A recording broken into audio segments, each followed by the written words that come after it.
देखिए इसके बेनिफिट समझाते हैं। एक रेगुलर जो जवान होता है, हम अभी इसमें ऑफिसर की बातें नहीं कर रहे हैं, हम जवान की बात कर रहे हैं। देखिए ऑफिसर बहुत कम होते हैं, एक कंपनी में लगभग 3 प्लाटून होता है, जैसे 10 जवान का एक सेक्शन होता है और 3 सेक्शन को मिला के एक प्लाटून बनता है, और 3 प्लाटून को मिला देंगे तो एक कंपनी बनती है, और एक कंपनी को कमांड करता है एक ऑफिसर, यानी 90 लोगों की फौज पे एक ऑफिसर हो जाता है, 90 से 120, कभी कभी 4 प्लाटून का भी एक कंपनी बनता है। वो फर्दर वीडियो में हम आपको समझाएंगे, company, platoon, section, battalion, regiment, brigade, division, इस सब में अंतर कभी समझा देंगे उसमें। तो एक रेगुलर जो जवान होता है, उस जवान को पूरा परमानेंट अगर ड्यूटी दीजिएगा तो भर्ती से लेकर उसकी जितनी सैलरी बनती है, अलावेंस बनता है, भत्ते बनते हैं, उसको पेंशन होता है, वो सब मिलाकर अगर जोड़ दीजिएगा तो 11 करोड़ रुपए आते हैं, 11 करोड़।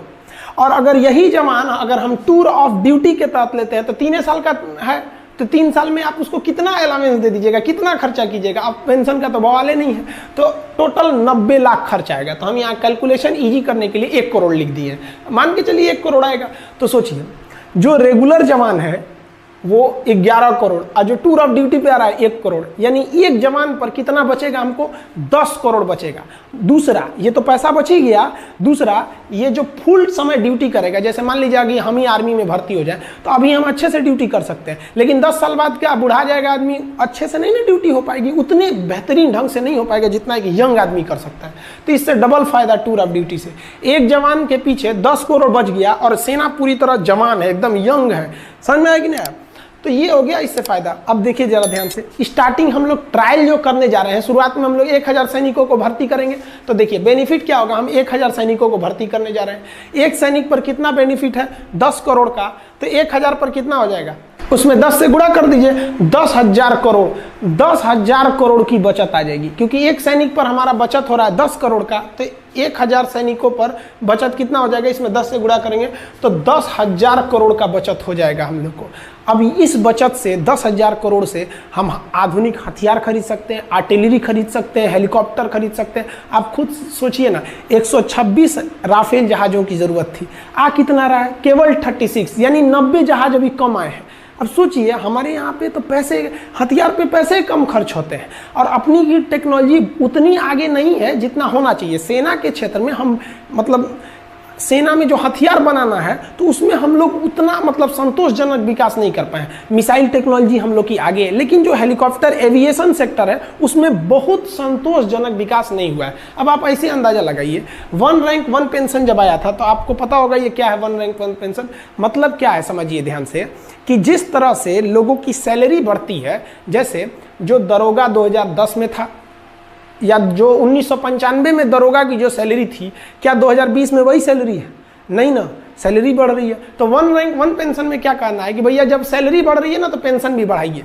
यानी जो आदमी, जो सिपाही 2020 में रिटायर हो रहा है, उसका पेंशन जितना है उतना ही पेंशन उस सिपाही का भी होना चाहिए जो 2002 में रिटायर हो गया और अभी तक जिंदा है, मतलब मान लीजिए जीवित है।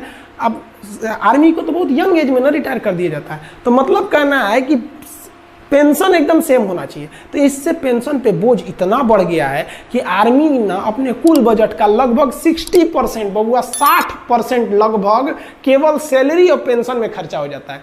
यानी जो आर्मी को पैसे मिलते हैं उस पैसे का 60% सैलरी या पेंशन में खत्म हो जाता है। बाकी में आपका डीजल का खर्चा है, ये वगैरह वगैरह खर्चे हैं, तो बहुत कम खर्च हो पाते हैं हम लोग का। अब ऐसे समझिए ध्यान से हमारी आर्मी को टोटल 2.5 लाख करोड़ रुपए मिलते हैं साल में, कि भैया इस 2.5 लाख करोड़ में आपको जो करना है करिए।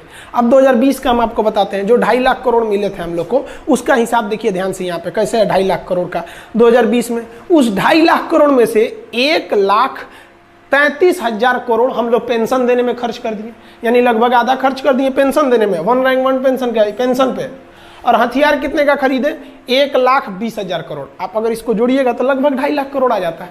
तो ये हमारा 2.5 लाख करोड़ का हिसाब है, आधा निकल गया पेंशन सैलरी देने में, अब बाकी बचा। अब खुद सोचिए ना, पेंशन वगैरह का जो हमारा खर्चा है पेंशन का, उससे कम खर्चा है हमारे हथियार का। अब कहीं ना कहीं आपको भी अजीब लग रहा होगा सुन के कि भैया हम हथियार पे जितना खर्च कर रहे हैं उससे ज़्यादा पेंशन पे खर्च कर रहे हैं। तो ये टूर ऑफ ड्यूटी है, इसके पीछे भले ये तर्क दिया जा रहा है कि आर्मी जवान रहेगी, सेना जवान रहेगी। ये तर्क दिया जा रहा है कि युवाओं में जो राष्ट्रवाद है, जो देश प्रेम है, उसका सही उपयोग होगा। लेकिन इसके पीछे जो मेन रीजन है वो आपको दिख गया कि आर्मी अपने पेंशन को बचाकर उस पैसे को मॉडर्नाइजेशन की ओर लगा सकती है, क्योंकि हमारे जो बगल में चाइना है ये बहुत ही ज़्यादा अपने आर्मी पे पैसे खर्च कर रहा है। तो ये समझ में आ गया आप लोग को। अब आपके मन में एक सवाल आएगा कि ये जो सैनिक होंगे टूर ऑफ ड्यूटी पे, ये कैसे आएंगे? टूर पे जैसे घूमने जाते हैं? नहीं, इनका भी वैसे ही बहाली होगी, वैसे ही भर्ती होगी जैसे एक रेगुलर आर्मी का होता है, वैसे ही ट्रेनिंग होगी जैसे एक रेगुलर आर्मी का। यानी अगर कोई जवान खड़ा है तो आप देख के नहीं कह सकते हैं कि टूर ऑफ ड्यूटी का है कि ये परमानेंट है। फिर आप उसके आई कार्ड को देखना पड़ेगा, उसका सर्विस रिकॉर्ड देखना पड़ेगा कि कौन सा ये जवान है, तब पता करेंगे। ट्रेनिंग भी एक ही जगह पर होगी, सैलरी भी एक मिलेगा, हर चीज़ एक रहेगी।